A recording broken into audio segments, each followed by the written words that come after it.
porque la palabra de Dios es pan de vida. Presentamos Ñande Yara Ñe, estudio bíblico con el Padre Víctor Luis Cabañas, sacerdote de la Arquidiócesis de la Santísima Asunción. Ordenado sacerdote en el año 1994. Doctor en Sagradas Escrituras de la Universidad Salesiana de Roma, Italia. Profesor de Teología en la Universidad Católica Nuestra Señora de la Asunción. El programa de hoy es presentado por Supermercado San Cayetano, su lugar de compras en Luque.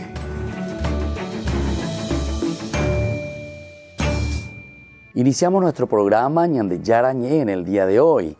Estamos reflexionando desde el capítulo 25 al 31 y después también salta del 35 al 40. Estábamos hablando aquí principalmente en estos capítulos sobre la organización del culto. Pero estamos haciendo una introducción general, ¿verdad?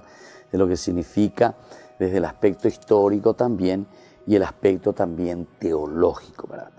Es interesante observar, decíamos, cómo tras la destrucción del primer templo, recordemos que la destrucción del primer templo con Salomón, esta literatura judía lo describió de diversas maneras, la literatura judía.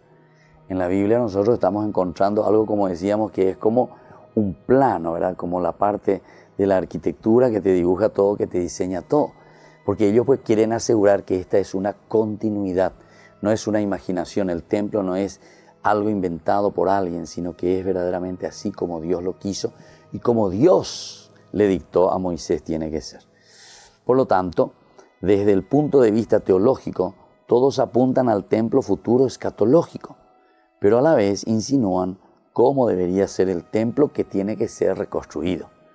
Todos están pensando en un templo escatológico, aquel que va a venir, allá donde vamos a encontrar con Dios, cómo va a ser ese templo. Pero al mismo tiempo, esto que tenemos aquí, cómo se tiene que reconstruir, tiene que responder también a aquello que Dios verdaderamente ha querido y Dios quiere. Ahora, la línea divisoria entre ambas realidades no es bien clara, ¿verdad? Entre lo escatológico y lo que tiene que ser reconstruido. Ni parece, ¿verdad?, que los autores tuvieran interés en que fuera de esta manera. No está bien dividido, o sea, parece que hay una mezcla entre aquello que vendrá y aquello que debe ser reconstruido. De cualquier manera, textos como por ejemplo el de Ezequiel se escriben durante la ausencia del templo. O sea, en el tiempo de Ezequiel no existía templo. Hay que ver, no existía templo en el tiempo de Ezequiel. Y por lo tanto, mientras otros lo hicieron a la vista del segundo templo, otros escriben teniendo el segundo templo ahí enfrente. Ezequiel, por ejemplo, no tiene. Y Ezequiel también lo va describiendo cómo es el templo, según su imaginación. Eso es lo que nosotros le decimos según lo escatológico, ¿verdad? Ahora, la impresión que da la lectura es que deben evaluarse por separado en cada caso y ha de asumirse que hay diferentes intenciones teológicas. Entonces aquí también tenemos que volver a mirar, porque parece que hay intenciones totalmente diferentes, porque hay una que está diseñada del aspecto escatológico. El escatón quiere decir, ¿verdad?, lo finalizado y lo que está más allá de, ¿verdad? O sea, lo que vendrá, el escatón, lo final de todo, la escatología. Pero, sin embargo, por otra parte, los otros lo están describiendo sobre una realidad, ¿verdad?, a ser reconstruida aquí, el templo de ahora, para decir también, como pensamos y reflexionamos al inicio, este templo responde a lo que Dios había querido y lo que Dios le había dictado a Moisés.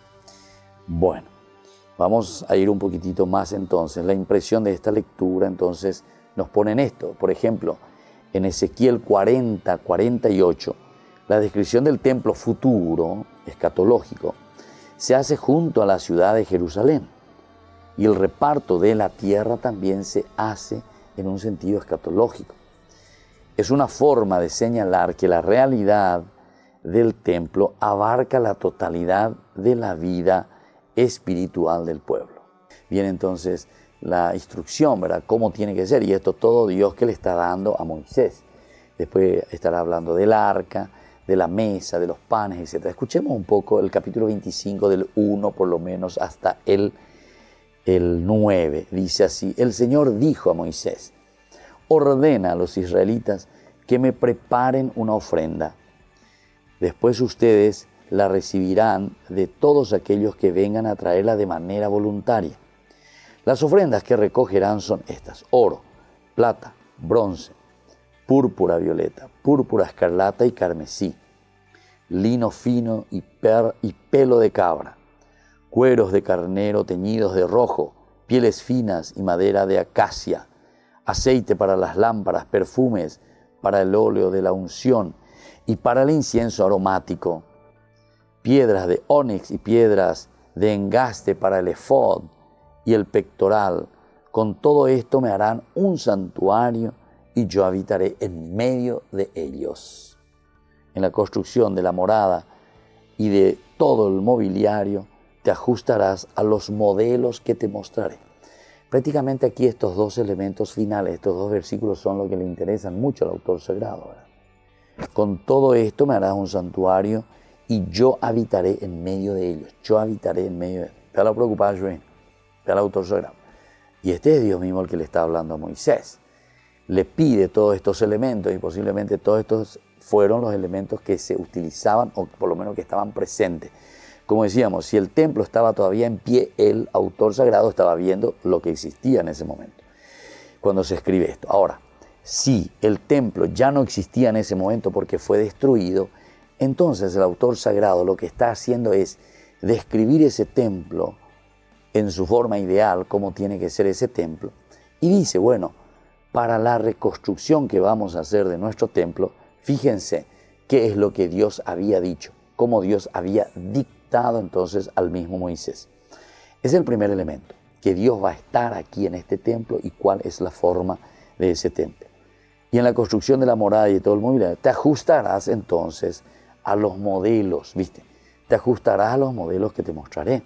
Se está justificando y se está diciendo, aquí está el plano, y entonces lo que nosotros hemos hecho y lo que nosotros hemos reconstruido responde a aquello que Dios le había pedido a Moisés. Vamos a mirar un poco algunos aspectos ahora literarios dentro de todo este capítulo. Entre estos dos textos, del 25 al 31 y 35 al 40, hay una relación literaria particular que tiene consecuencias hermenéuticas profundas. Hay que ver. Consecuencias hermenéuticas, es decir, que tiene que ser aplicada para nosotros. Encontramos textos similares que puede inducir al error de pensar que su mensaje es el mismo, que conforman una repetición también en el nivel semántico. Sin embargo, hay que tener en cuenta que un texto no significa solo aquello que dice, sino también por el lugar en el cual lo dice y por las condiciones literarias que lo rodean.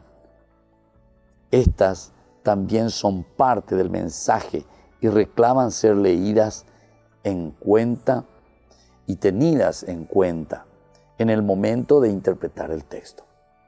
Desde el punto de vista literario, nosotros queremos entonces destacar que entre todos estos textos hay un cambio dramático, ¿verdad? Hay un cambio dramático de situación por una parte, ¿verdad? Y esto es crucial, ¿verdad?, para su lectura. Vamos a mirar un poco 4 elementos a tener en cuenta a la hora de evaluar el sentido de estos textos. El primer elemento a ponerlo en consideración y más sorprendente es que la construcción se lleve a cabo después de la narración de la idolatría. Claro, la idolatría vamos a leerlo y vamos a verlo en el capítulo 32. Esto va del 25 al 31. El aspecto del becerro de oro viene en el 32. Y después se vuelve a retomar, decíamos, del 35 al 40.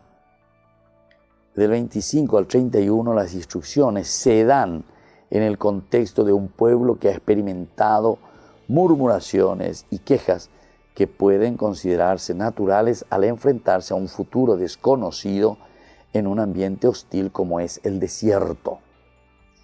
Nada grave había ocurrido que pusiera en tela de juicio el vínculo entre Dios e Israel. Pero construir un becerro, llamarlo Yahvé y atribuirle las proezas de liberación, no solo violan el segundo mandamiento, sino que muestran la incomprensión del pueblo respecto al proyecto de liberación de Dios. Entonces aquí, ¿viste? Ahí entonces, justamente después de la idolatría que se está escribiendo esto, llama un poco la atención. Dada esta situación, podemos decir que el Israel posterior al becerro de oro no es el mismo que antes de esos hechos.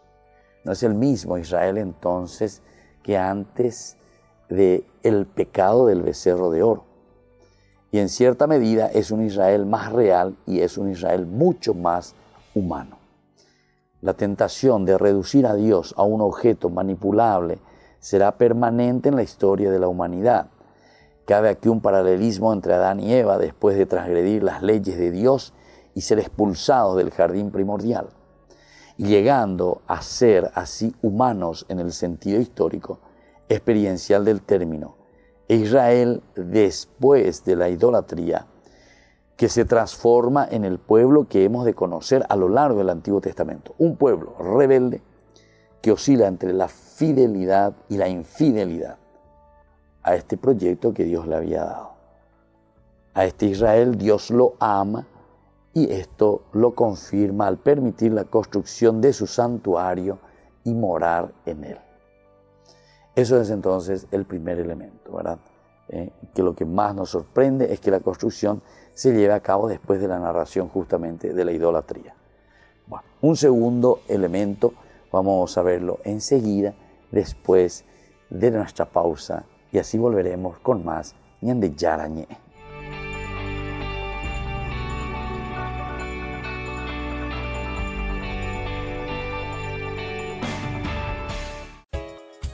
Ayúdanos a sostener este espacio de evangelización.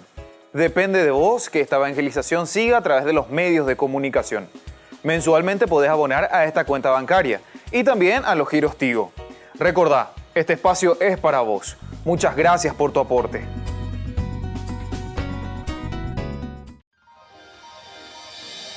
San Cayetano Comercial, tu lugar de compras en Luque.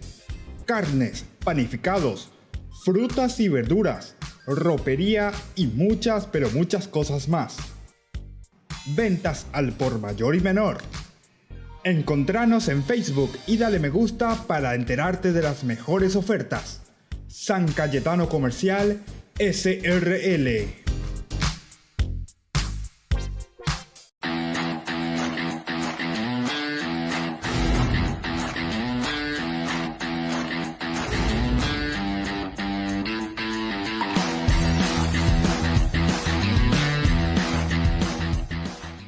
En estas vacaciones de julio, la Fundación Ñande Yarañé te invita a participar de la peregrinación al santuario de Nuestra Madre de Luján. Les invitamos a participar juntos como familia. Al mismo tiempo estaremos visitando la ciudad de Buenos Aires, el Parque Tierra Santa y también el Parque Teimaquén.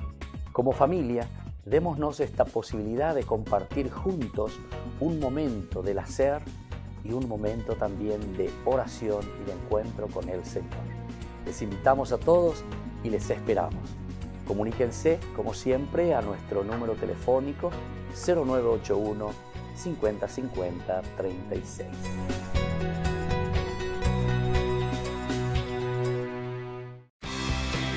Porque decidiste cambiar y mejorar. Elegiste ser quien siempre te propusiste. Tu fortaleza es la confianza. Y esa confianza te llevó a que ahora te llamen doctora. Transforma tus sueños en hechos. UPAP. Hacemos.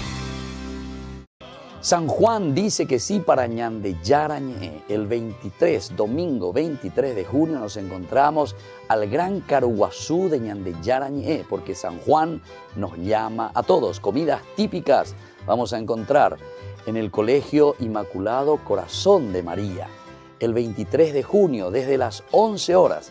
Les esperamos a todos y es una forma de apoyar a la Fundación Ñande Yarañé con la evangelización a través de los medios de comunicación. San Juan dice que sí.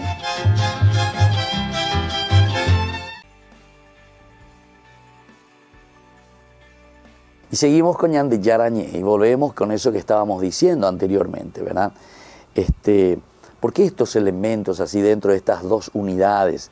Digo dos unidades porque va desde el 25 al 31, hasta ahí vamos a tener la descripción de cómo tiene que ser la morada, cómo tiene que ser todos los elementos del culto. Nos preocupamos entonces del templo. Y después también desde el 35 al 40, que va a continuar.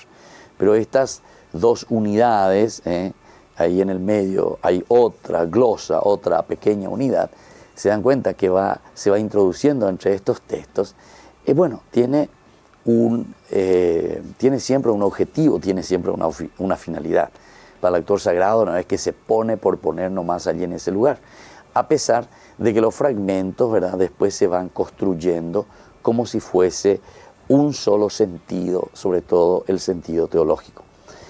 No se entiende en realidad, ¿verdad?, qué diferencia puede haber respecto a la adoración de Dios si las argollas, por ejemplo, para cargar el arca son 4 o 6. O sea, ¿cuál sería la diferencia si son 4 o 6? ¿Será que tiene un significado el número 4? Podría ser, porque nosotros sabemos también que la cabalística numérica bíblica es muy interesante. Y si tiene 6, ¿y cuál sería el significado si tiene 6 y no 4? Entonces, ¿viste? Por ahí tenemos que ir pensando. Tenemos que ir entonces, porque o si no se nos vuelve superfluo.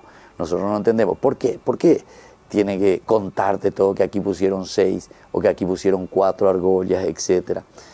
Si eso es necesario y es fundamental para que yo pueda adorar o no a Dios, ¿verdad? O por qué, por ejemplo, si las medidas de las cortinas que forman la morada son precisas, ¿verdad? O si se exceden un poquitito, medio más allá de lo establecido. ¿Por qué eso se pone y por qué se dice, ¿verdad? Por otro lado, tenemos que saber que nuestra paciencia parece colmarse cuando vemos que el autor casi reproduce, escuchen bien, en el capítulo 35 y 40, que son estas dos unidades, decíamos, del 25 al 31 en primer momento, se va describiendo detalle por detalle cómo tiene que ser, o cómo tienen que ser estas medidas en la construcción del templo, de la morada, con todo su ornamento. Y después, en esta otra unidad, del 35 al 40, os repetí prácticamente la misma cosa. Parece que agarró y comenzó a copiar, solamente que van cambiando, ¿verdad?, los verbos, solamente el cambio, harás, ¿viste?, en futuro, reyapota peisa, y después del 35 al 40 te copia prácticamente lo mismo, y lo que cambia es el verbo.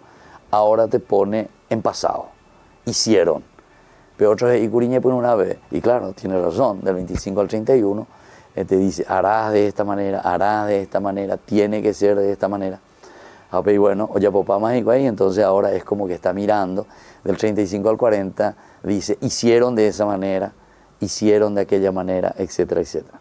Nosotros miramos más bien aquí, para no también entrar y ser aburridos, más bien desde el aspecto teológico ahora, no tanto del aspecto histórico o del aspecto muy de los detalles en que entra y nos va narrando estos capítulos del 21 al 31 y que después también vamos a encontrarlo del 35 al 40. Decíamos que esa primera suposición es que si se narró durante la existencia del templo de Salomón, es para decir, bueno, verdaderamente el templo de Salomón es un templo que siguió las órdenes de Dios, así como Dios quiso. La construcción del templo fue de acuerdo a la intención y al deseo de Dios. Salomón lo mandó a hacer de acuerdo a eso. Bueno, esta sería entonces una primera interpretación, ¿verdad? Así lo que Dios había dicho en el Sinaí, con las debidas adaptaciones a la forma de un templo estable, ¿verdad? Porque antes era una carpa. Ahora, si fue escrito después de su destrucción, la intención sería ofrecer un modelo, escuchen bien, un modelo para la reconstrucción futura y otorgarle continuidad con el templo solicitado por Dios a Moisés. El asunto es que después el templo fue destruido. Muy bien, ¿estamos de acuerdo? Se destruyó. Ahora, yo digo, bueno, este templo que está aquí frente a mí es el templo que verdaderamente Dios quiso, es igual a aquel templo que Dios había dictado a Moisés? ¿Es igual a eso? ¿O aquí nosotros salimos de toda estructura? Salimos de todo aquello que Dios había dicho. Entonces esto es mucho más interesante aún, ¿verdad? Porque entonces es como decir, mira, esto es lo que Dios había dictado y le había dado a Moisés. Ahora, se hizo la construcción, según Salomón, ¿verdad? Que todo responde al pie de la letra, al dedillo se siguió todo el plano arquitectónico que Dios había dictado. Muy bien, tenemos entonces el templo que Dios quiso. Después viene y se destruye. ¿Y ahora qué pasa? Y ahora pasa lo siguiente, que viene la reconstrucción. Y de nuevo la pregunta, ¿cuál sería? ¿Este templo que se está construyendo verdaderamente responde a aquello que Dios quiso? ¿O será que es un templo que ahora va de acuerdo de nuevo al ojo o al deseo del arquitecto, de las personas que lo están construyendo? Pero él entonces te legitima y te dice al mismo tiempo, no, la intención es más bien ofrecer un modelo para la reconstrucción. Y claro, aquí entonces sería ya todo lo que está escrito aquí del capítulo 21 al 31 sería como decir, bueno, entonces el plano del templo, esto sería como el plano del templo, como tiene que ser todo. Por lo tanto, yo estoy justificando y estoy diciendo esta reconstrucción del segundo templo responde directamente a aquello que Dios había querido. Además, ya no digo que responde, y nada, esto es lo que Dios le dictó a Moisés. Esto es lo que Dios quiso verdaderamente cuando le dictó a Moisés. Y bueno, por lo tanto, lo que no ha obtenido demasiada atención de los investigadores es la posibilidad de que haya sido escrito durante el tiempo del primer templo. Es decir, entonces, todo esto, como algo resignificado, se le vuelve a dar una significación en función siempre de la situación del cautiverio y ausencia del templo en Jerusalén. Claro, como ellos cuando estaban cautivos no tenían ningún templo, no tenían donde ofrecer sacrificio, nos dice, ¿verdad?, el Salmo. Se puede pensar que esta opción es una suerte de ecletismo que busca quedar bien con unos y otros, pero también puede ser vista desde otro ángulo, a nuestro criterio más creativo. Leído así, nos encontramos con una comprensión más cercana a la forma en que el texto actual es presentado en la narración bíblica. En muchas cosmogonías, ¿verdad?, que tenemos de otras religiones, de otras mitologías, pero antiquísimas, ¿verdad? No estamos hablando de hoy ni de ayer, ¿verdad? Hablamos de 5.000, 3.000, 2.000 años antes de Cristo. Antes de Cristo, de nuevo, antes de Cristo, ¿verdad? 5.000 incluso. Encontramos narraciones donde existen dioses que después de haber creado el mundo, el universo, ellos mismos construyen su propio templo. Ellos mismos construyen su propio templo y luego sus criaturas vienen junto a él para adorarlo. Casi la gran mayoría de las religiones o las mitologías, ¿verdad?, de un Dios creador casi siempre concluye de esta manera. Sin embargo, el Dios de la Biblia no concluye así. Tiene mucho de parecido con la primera partecita, un Dios que va creando, etcétera, etcétera, ¿verdad? Parte por parte todo lo que encontramos, pero en esto difiere. Dios no construye al final su templo, sino que Dios se pone a caminar con su pueblo, lo acompaña. Dios es un Dios presente. Pero ahora justamente, ya cuando estamos en el monte Sinaí, es el lugar entonces donde Dios comienza y le pide a Moisés una morada donde él pueda. ¿Por qué? Y porque aquí ya no es un clan, aquí ya no es una simple familia, aquí ya nos encontramos como un pueblo. Y entonces cuando somos pueblo necesitamos un lugar. Y entonces el primer elemento, a pesar, dice, de que el hombre es pecador, Dios le permite. Entonces yo quiero que vos me construyas, te doy permiso. Segundo, dice que el Señor quiere que su morada debe ser construida en medio del pueblo. Siendo hipotaire Moisés, montaña en la punta, lo que sea, no. Ahí quiero que sea sencillo, quiero que esté presente entre el pueblo. El tercero decíamos nosotros que justamente Moisés, que es elegido por Dios para recibir la ley, que había sido el único, ¿verdad?, para encontrarse con Dios. Sin embargo, ahora en la construcción del templo, ya no es simplemente así como Moisés el único, alguien súper elegido, ¿verdad?, o solamente los levitas o solamente este grupo es el que me va a construir el templo. No. Aquí utilizando incluso, ¿se acuerdan de estos nombres? Bezalel y Oholiab, estos dos nombres que no pertenecen al clan y a la tribu de los levitas. ¿Cómo es que ellos van a construir? Bueno, quiere decir que de cualquier tribu puede pertenecer, puede venir para trabajar en la construcción del templo. E incluso después dice que ellos se van a encargar, dice nomás así, de una cuadrilla de trabajadores, de albañiles. Así nomás dice. No pone nombre y no dice a quiénes le tiene que llamar, es decir, cualquiera. Bueno, o mejor dicho, todos estamos llamados a construir el templo del Señor. Y el tercero, lo más interesante, ¿verdad?, es que también el Señor confía, ¿verdad? Ese era el tercer elemento, confía en cada uno de nosotros. Todos tenemos que poner ese granito de arena para la construcción del reino, en síntesis, para la morada de Dios. Y ahora el cuarto elemento nos habla de los grados de santidad. Guiaron la descripción de la morada, grados de santidad.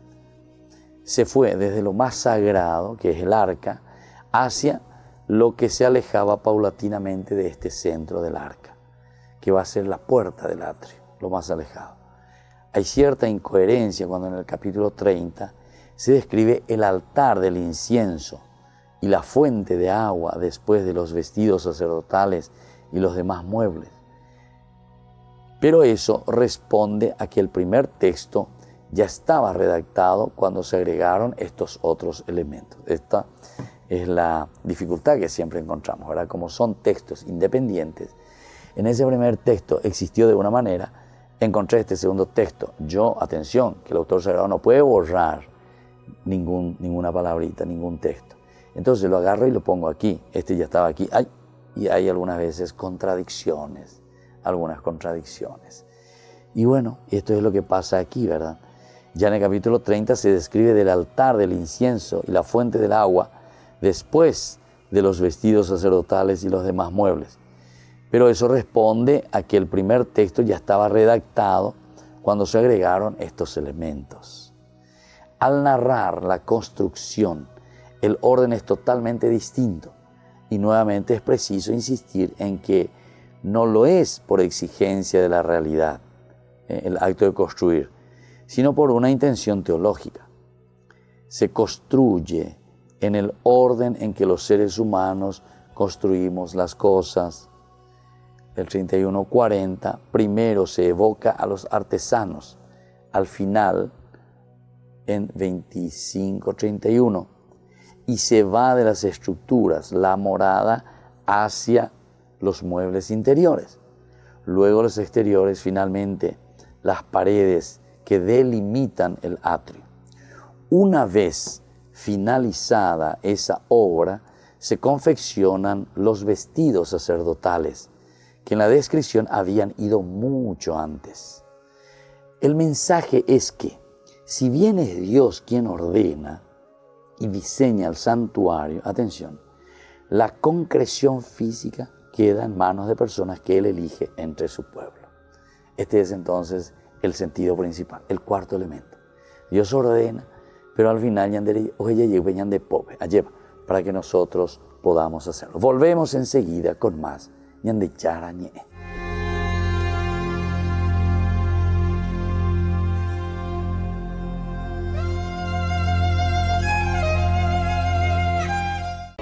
En estas vacaciones de julio, la Fundación Ñandeyara Ñe'e te invita a participar de la peregrinación al santuario de Nuestra Madre de Luján.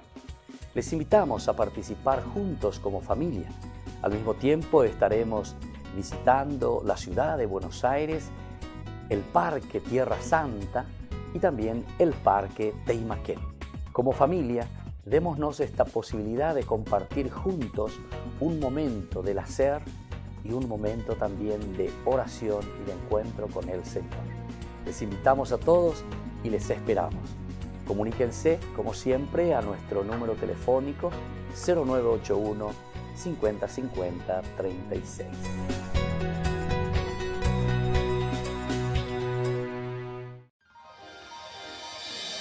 San Cayetano Comercial, tu lugar de compras en Luque. Carnes, panificados, frutas y verduras, ropería y muchas, pero muchas cosas más. Ventas al por mayor y menor. Encontranos en Facebook y dale me gusta para enterarte de las mejores ofertas. San Cayetano Comercial SRL. Ayúdanos a sostener este espacio de evangelización. Depende de vos que esta evangelización siga a través de los medios de comunicación. Mensualmente podés abonar a esta cuenta bancaria y también a los giros Tigo. Recordá, este espacio es para vos. Muchas gracias por tu aporte. Porque decidiste cambiar y mejorar. Elegiste ser quien siempre te propusiste. Tu fortaleza es la confianza. Y esa confianza te llevó a que ahora te llamen licenciada. Transforma tus sueños en hechos. UPAP. Hacemos. Fundación Ñande Yarañé presenta el estudio bíblico modular. Todos los lunes, estudio de temas bíblicos de 20 a 21 horas. Sábados, estudio de capítulos bíblicos de 8:30 a 9:30 horas. Animador, Padre Víctor Luis Cabañas, doctor en Biblia.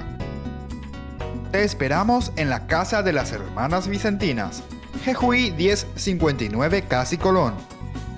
Para más información, comunicarse al 0981 50 50 36. Estudio Bíblico Modular Ñande Yarañé.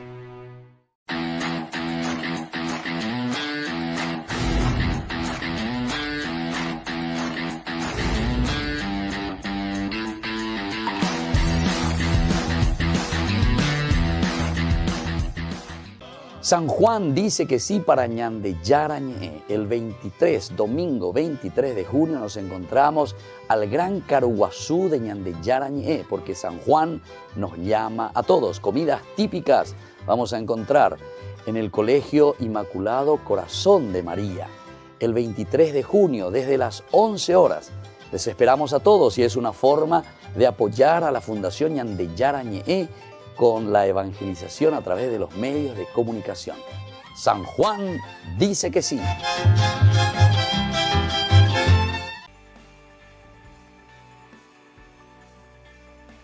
Volvemos con Ñande Yarañé. Estamos reflexionando justamente sobre este cuarto elemento, ¿verdad? Que justamente nos está diciendo sobre el mensaje principal, ¿verdad? Es también que si bien es Dios, decíamos, el que ordena, ¿verdad?, cómo se tiene que hacer este santuario, cómo se tiene que hacer la construcción del templo. Sin embargo, la concreción física, es decir, mábalo ya puedo imaginar, mal albañilado, mábalo bonita imaginar la teja, mábalo bonita imaginar la ladrillo, mábalo, añandeña bonita. Entonces, queda en manos de las personas que Él elige, ¿verdad? Pero lo elige de entre el pueblo. Él las sabe pecadoras y débiles. Son pecadores y débiles. Que Él elige de entre su pueblo, ¿verdad? Pero especialmente tras la experiencia del becerro de oro, pero no deja de amarlas y de darles un lugar en su plan. Es decir, a pesar de que el hombre puede ser pecador, a pesar de que el hombre puede estar en una situación así como le sucedió, ¿verdad?, en el capítulo 32, en que se alejó, ¿verdad?, se alejó de Dios por culpa de la construcción del becerro de oro. Sin embargo, ahora Dios le da de nuevo otra posibilidad, le da de nuevo otra oportunidad. Y bueno, eso es entonces aquí lo que te está queriendo indicar con este cuarto elemento. Y ahora vamos un poco a un aspecto teológico, ¿verdad?, a un aspecto, porque esto estábamos tratando del aspecto literario. El aspecto teológico encontramos del 25 al 31 y del 35 al 40, tal como está en nuestro texto, tiene aspectos teológicos muy importantes. Entenderlos hará que la lectura de estas páginas sea sin duda más atrayente. Eso me gusta ver. Lo que añado ponana, ponana. Entonces cuando tomamos el texto nosotros ya sabemos, mira un poco lo que hay por detrás. Y en cuando comenzamos nuestros estudios bíblicos, dijimos ya que la Biblia hay que leer, ¿verdad? No en forma literal, así como está. Porque dice la Biblia, porque cómo está escrito en la Biblia. Sí, en la Biblia está escrito eso, pero tenemos que entender que detrás de esto hay cosas que no están escritas, pero que sin embargo es mucho más profunda incluso, que es el sentido, ¿verdad? El sentido teológico, el por qué. Eso es lo que nosotros tenemos, el mensaje principal, lo que hay por detrás, decimos nosotros. Vamos a notar un primer punto, ¿verdad? Del aspecto teológico. El lector es sorprendido con la solicitud de que Dios, de que se le construya. Eso es lo que nosotros dijimos hace rato. Dios permite, la intención de construir un lugar de adoración es presentada como una exclusiva iniciativa de Dios. Primer elemento, vaya subrayana, peñande yara hoy, pero yerureba, lleva iñande, bueno, sheipota, dere ya posebenguana. Exclusiva entonces, intención de Dios. Quiero que me construyas. Es como decir, Shendai Kosei, Amaguibe, Dai Kosei, Puente Guibe, no sé cómo podemos imaginar. Pero entonces como una exclusividad que Dios viene y le dice, mi hijo, me puedes construir una morada, me podés construir un templo, me podés construir entonces un lugar donde yo pueda habitar. Esto es muy interesante, ¿verdad? Bueno, un segundo elemento. Si esta iniciativa, ¿verdad?, viene de Dios, entonces que la narración se detenga en detalles y a veces muy pequeños significa que hay conciencia de que cada elemento presente en el lugar descrito por Dios debe tener un sentido particular. ¿Te entendés, vagina? Dios o Yeruré, entonces quiero que me construya un templo. Jaupei entonces tiene muchos detalles, se construye así, tengo dirigida Peñan de Yara. Entonces, si vos encontrás muchos detalles en esta construcción del templo, quiere decir que cada detalle en la construcción de este templo tiene un significado. Entonces nosotros no nos podemos aburrir cuando comenzamos a leer y a decir, y tenía una argolla y tenía la cortina de tal color y tantos metros y que tenía que estar aquí o allá, ¿verdad? Entonces, porque cada palabrita, cada acción, cada detalle, entonces tiene un significado que está siendo dado por Dios. Eso es lo que te quiere decir el autor sagrado. A veces muy pequeños, ¿verdad?, que nosotros podemos encontrar. La erección de templos en la antigüedad y aún hoy se hacía en consulta con la divinidad misma. No es que yo hago nomás por hacer, ¿verdad?, sino que le pregunto a Dios. ¿Verdad? Se asumía que la elección del lugar y las características de cada mueble y detalle debían ser agradables a Dios. En este caso es Dios mismo quien da instrucciones sobre cada elemento de su templo. Así cada detalle tiene un valor simbólico. Cada detalle tiene un valor simbólico. Ahí entonces la pensante venimos en cualquier cosa, sino que cada detalle que uno va poniendo tiene un valor simbólico y tiene también un valor intrínseco de haber sido instruido por Dios. Claro. ¿Por qué pusiste esto? Y porque Dios me lo ha dicho. Hay que ver. Es el valor intrínseco. O sea, le doy razón y le doy valor. ¿Cuál es? ¿Por qué? Yo te puedo preguntar, ¿por qué pusiste una argolla aquí? ¿Por qué no pusiste, no sé, un arito? Por decir, estoy inventando, ¿verdad? Y entonces ahí yo te digo, porque Dios me pidió que yo ponga esa argolla. Bueno, ese es el valor intrínseco. Es decir, que proviene de Dios mismo. Solo así es posible entender la importancia de destacar que cada cosa fue confeccionada conforme a la solicitud de la divinidad. Entonces ahí yo le entiendo, cada cosa pues tiene un valor. Y porque esa fue la forma como Dios me lo pidió, la divinidad me lo pidió. En la morada nada es casualidad ni mera decoración, sino que todo apunta a la realidad de Dios y la relación con su pueblo. Todo apunta a la realidad de Dios y la relación con su pueblo. Un tercer elemento, vamos a ver un poco. Así como te habla, ¿verdad?, la realidad de su pueblo, así también entonces esto quiere decir que responde a una necesidad también del pueblo. No es que el autor sagrado aquí está describiendo simplemente porque a él se le antoja, ¿verdad? Eso es lo que te quiere decir. Sino que esto nosotros lo pusimos aquí porque el pueblo siempre lo ha necesitado. Fue el pueblo que verdaderamente tenía como deseo de eso, pero como yo le doy esa fuerza y esa autoridad de que eso tiene que existir, porque Dios mismo me lo ha pedido. Bueno, volvemos enseguida entonces con más Ñande Yara Ñe.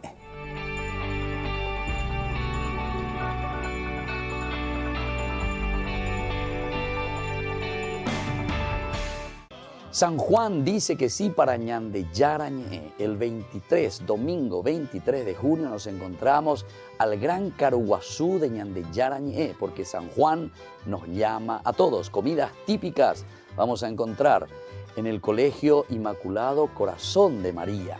El 23 de junio desde las 11 horas. Les esperamos a todos y es una forma de apoyar a la Fundación Ñande Yara Ñe con la evangelización a través de los medios de comunicación. San Juan dice que sí.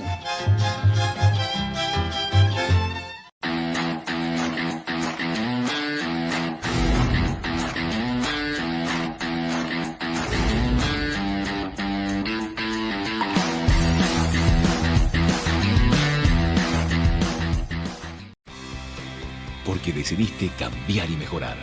Elegiste ser quien siempre te propusiste. Tu fortaleza es la confianza.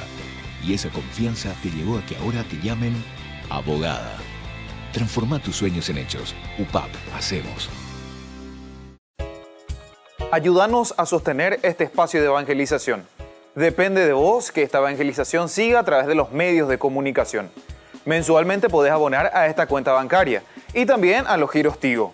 Recordá, este espacio es para vos. Muchas gracias por tu aporte. En estas vacaciones de julio, la Fundación Ñande Yara Ñe te invita a participar de la peregrinación al santuario de Nuestra Madre de Luján. Les invitamos a participar juntos como familia. Al mismo tiempo estaremos visitando la ciudad de Buenos Aires, el Parque Tierra Santa y también el Parque Teimaquén.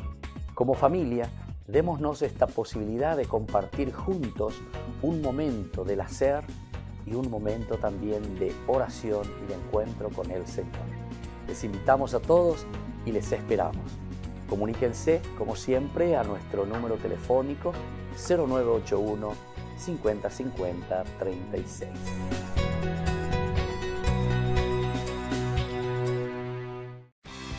Porque decidiste cambiar y mejorar.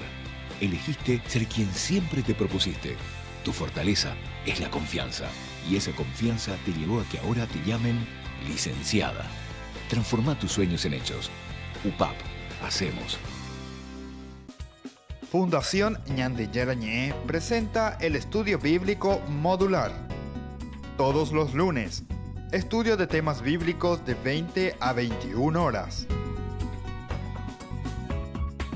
Sábados, estudio de capítulos bíblicos de 8:30 a 9:30 horas.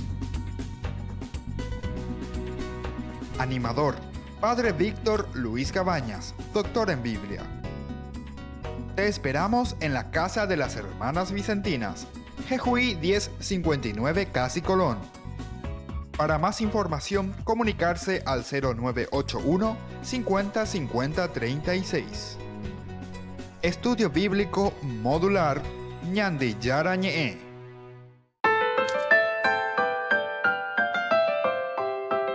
Seguimos con Ñande Yara Ñe. Estamos hablando de la construcción, sobre todo de la morada de Dios, y todo este capítulo 25 al 31 del Éxodo nos habla sobre la organización del culto. Luego lo veremos también, que es casi como una repetición, ¿verdad?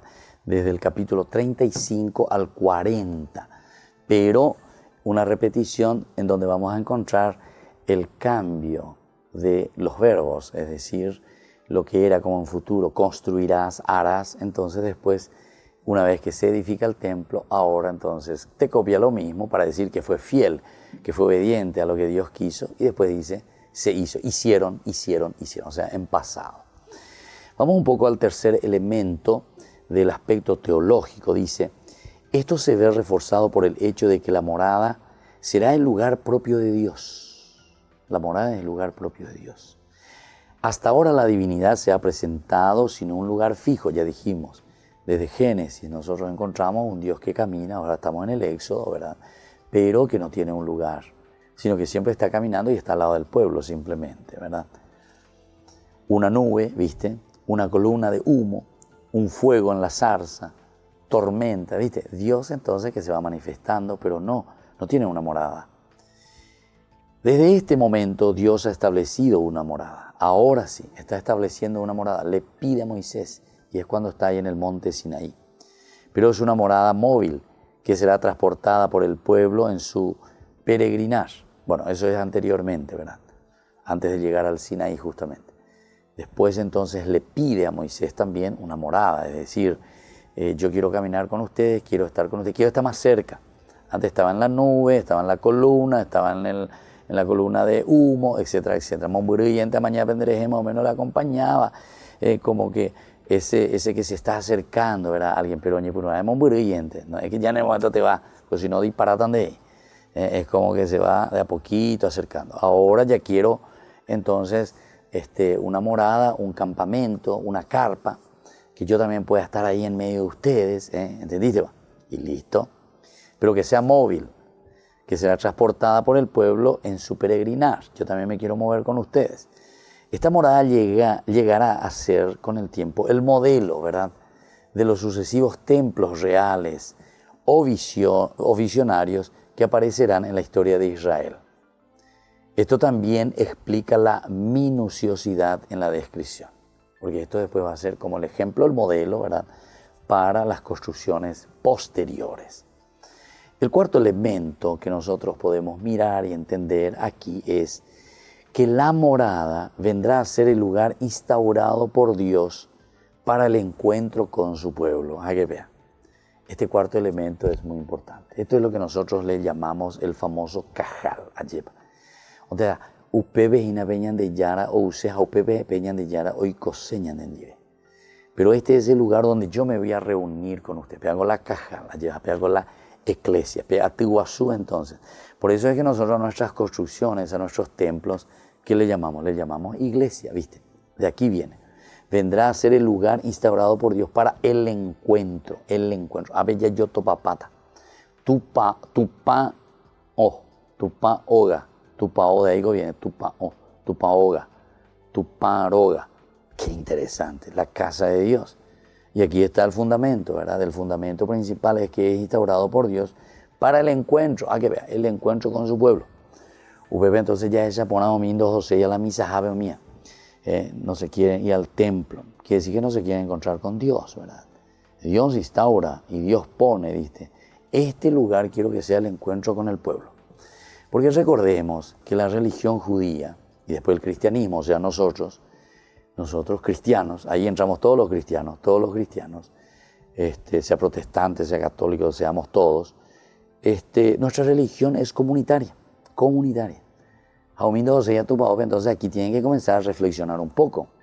¿Por qué? Y porque justamente dice, por lo menos el valor teológico, porque estamos en este aspecto teológico, ¿verdad?, de la construcción, o sea, el templo. ¿Para qué está el templo, verdad? Es el encuentro de la comunidad, es el encuentro de toda la gente. Peanánico ya la tupa. Digo la tupa o pelanderejo, porque ahí me voy a santificar más lo que sea. No, en tu casa también tienes que santificarte. Muy bien, felicidades. Y sigan rezando en su casa y rece todo lo que pueda. Equivocado. Uno con el otro no tiene nada que ver ya de esta manera. Porque justamente el fundamento de encontrarnos en la iglesia es la comunidad que se encuentra.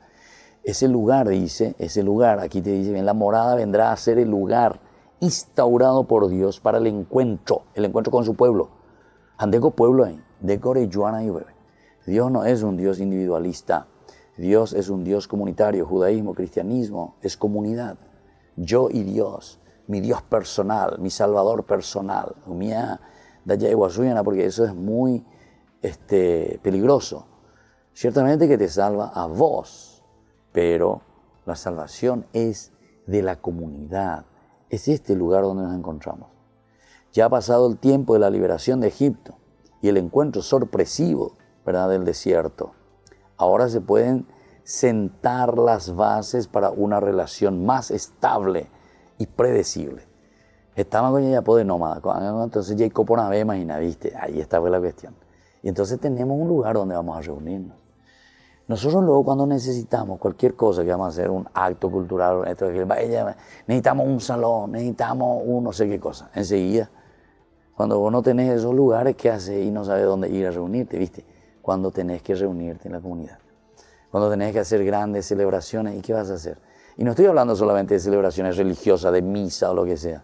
Cualquier celebración, entrega de título, entrega de certificado, alguna fiesta, alguna cena, en la salón, tu chapona lleva, donde se encuentre quién, se encuentre el pueblo, la gente, ¿viste? Entonces la iglesia es eso, es el encuentro del pueblo con Dios. Entonces Dios no es un Dios simplemente personal, individualista. Bueno, en consecuencia el lugar cobra un valor inmenso, pues se transforma en el espacio privilegiado para la teofanía cotidiana. Lugar privilegiado donde Dios se manifiesta, entonces es la iglesia. Ya no se deben esperar temblores de tierra, fuegos abrasadores y esos sonidos que espantaba a todos. Ahora Dios establece una morada para dialogar en forma regular en un lenguaje accesible a todos. ¡Qué maravilla esto! ¡Qué maravilla! Entonces, ese tiene que ser el lugar accesible donde hablamos, donde nos encontramos con Dios, Dios que habla con nosotros. Ya no necesitamos entonces cosas extraordinarias. Yo hablo luego con Dios, yo me encuentro luego con Dios. Yo es todo aquello, yo. No, a ver, ahí por la yo. A ver, entonces, hoy la comunidad entonces que se pone en comunión con Dios. Y para eso el lugar privilegiado es la morada de Dios. Bueno, estamos hablando simplemente ahora, ¿verdad?, de los aspectos introductorios o introductivos, no sé cómo se dice, del Éxodo 25 al 31, por una parte, en que Dios le da, ¿verdad?, las instrucciones a Moisés para construir la morada, con todos los elementos que necesita el templo de por sí, y sobre todo para la organización del culto. Y ahora estábamos hablando del aspecto teológico, y dentro de este aspecto teológico nosotros estábamos insistiendo mucho en este cuarto elemento, que la morada vendrá a ser un lugar instaurado por Dios para el encuentro con su pueblo, decía.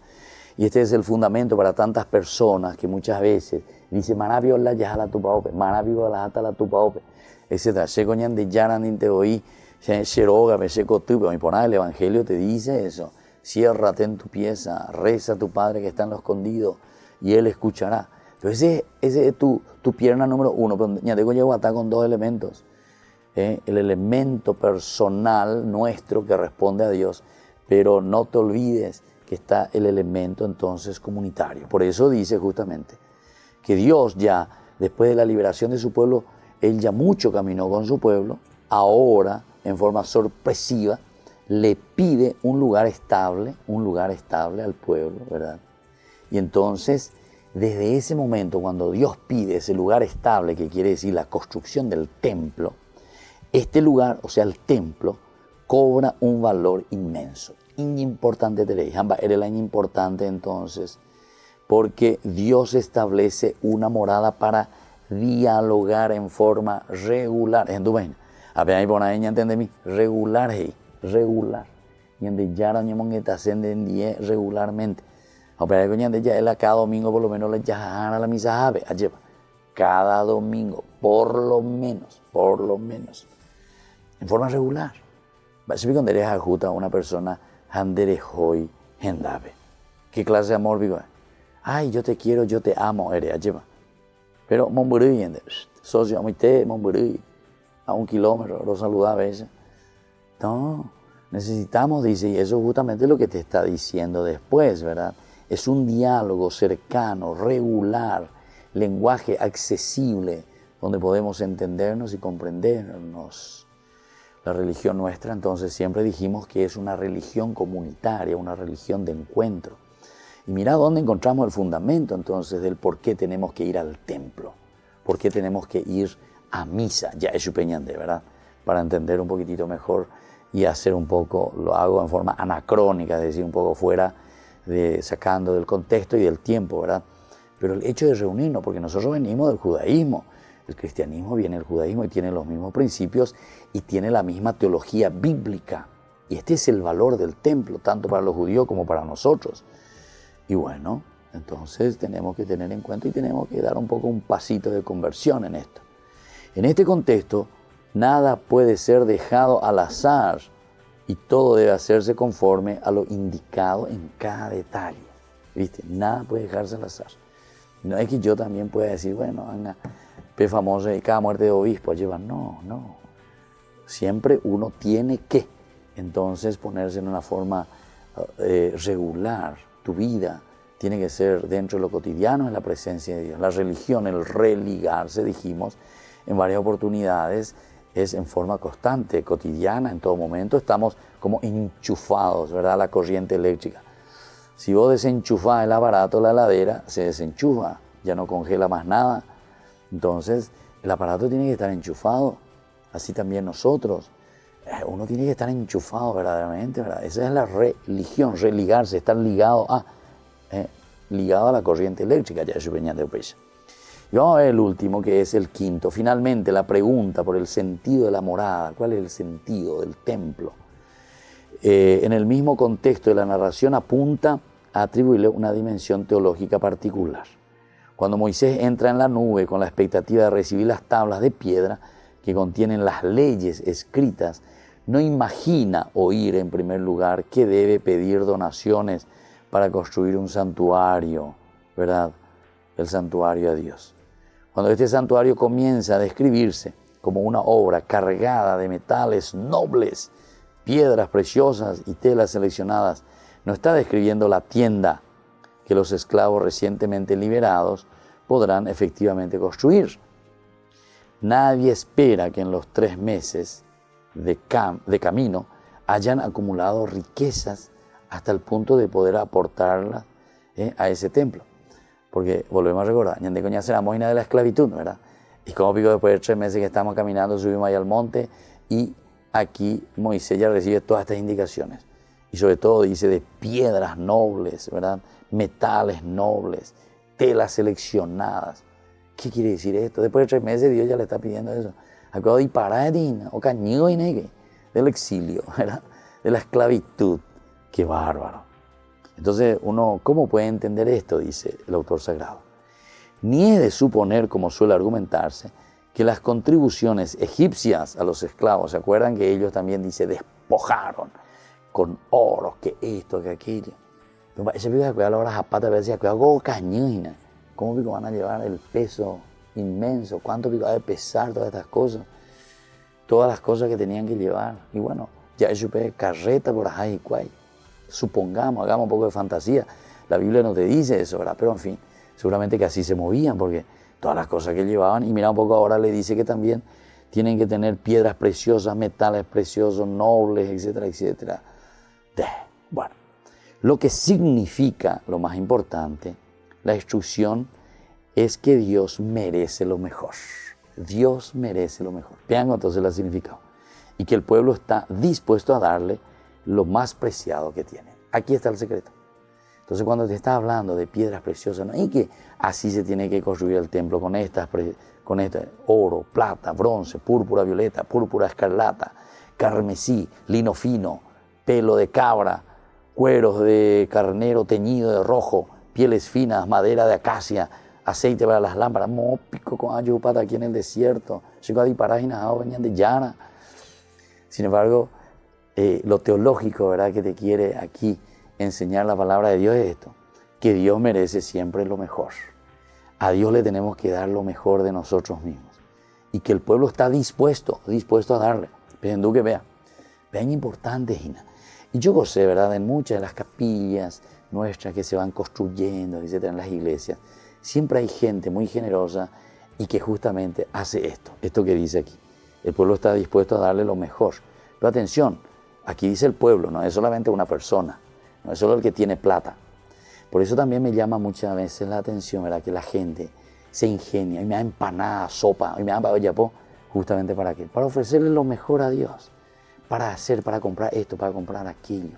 Le felicito y hay que seguir así, pero hay que entender el aspecto teológico que la Biblia nos quiere transmitir. Y bueno, hasta aquí el resumen de nuestro programa Ñande Yarañe, resumen de la semana. Y nos encontramos mañana con más Ñande Yarañe dominical. Hasta aquí, Ñande Yarañe, estudio bíblico con el padre Víctor Luis Cabañas, doctor en Biblia. Este programa fue presentado por